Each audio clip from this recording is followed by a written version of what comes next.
La tabla periódica es el esquema gráfico en donde se ordenan todos los elementos químicos. Rápidamente veremos los aportes que constituyeron la tabla periódica.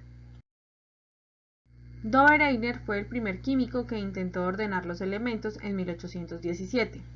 Dobereiner observó que la masa atómica del elemento central en ese entonces era el valor promedio de la masa atómica de los otros dos. Muchos elementos conocidos en esa época no pudieron ser organizados de esta manera, por lo que fue necesario buscar otras formas de organización. La organización de Dobereiner se llamó tríadas.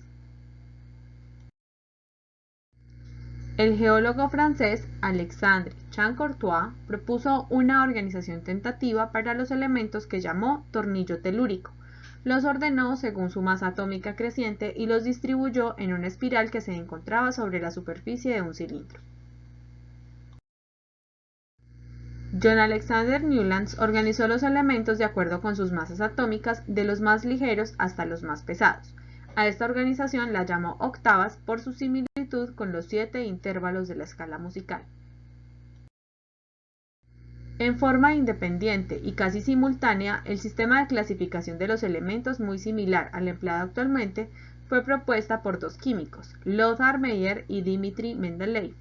Mendeleev estudió las propiedades químicas de los elementos según su masa atómica. La clasificación de Mendeleev destacó la importancia de la periodicidad entendida como algo que se repite con cierta regularidad y enunció su ley así: las propiedades de los elementos son funciones periódicas de sus masas atómicas.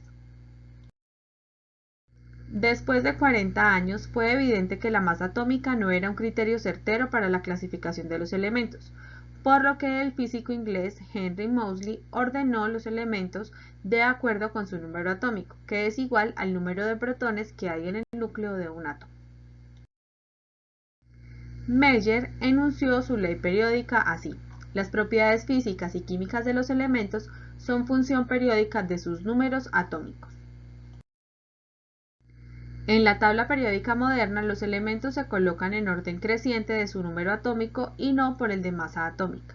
Los elementos están organizados en 18 columnas verticales llamados grupos o familias químicas.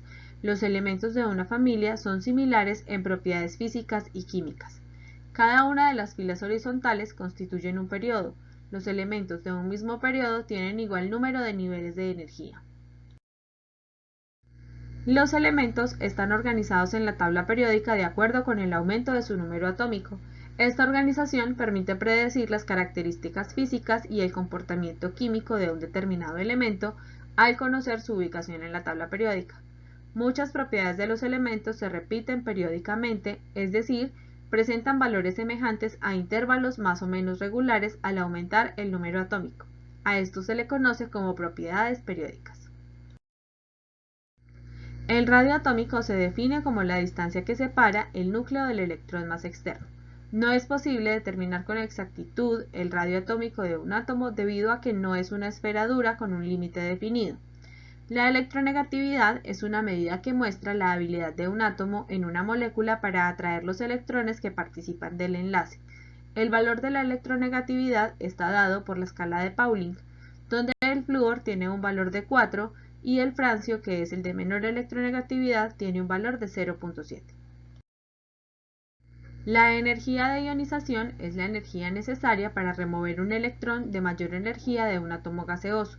Es una medida que indica qué tan unidos están los electrones a los átomos. La afinidad electrónica es la energía liberada cuando se le adiciona un electrón a un átomo neutro en estado gaseoso para formar un ion negativo. Los gases nobles no aceptan en su estructura un electrón más, por lo cual se asigna una afinidad electrónica de 0. Es todo por este video. Los contenidos puedes encontrarlos en las páginas 48 a 61 de tu libro de química.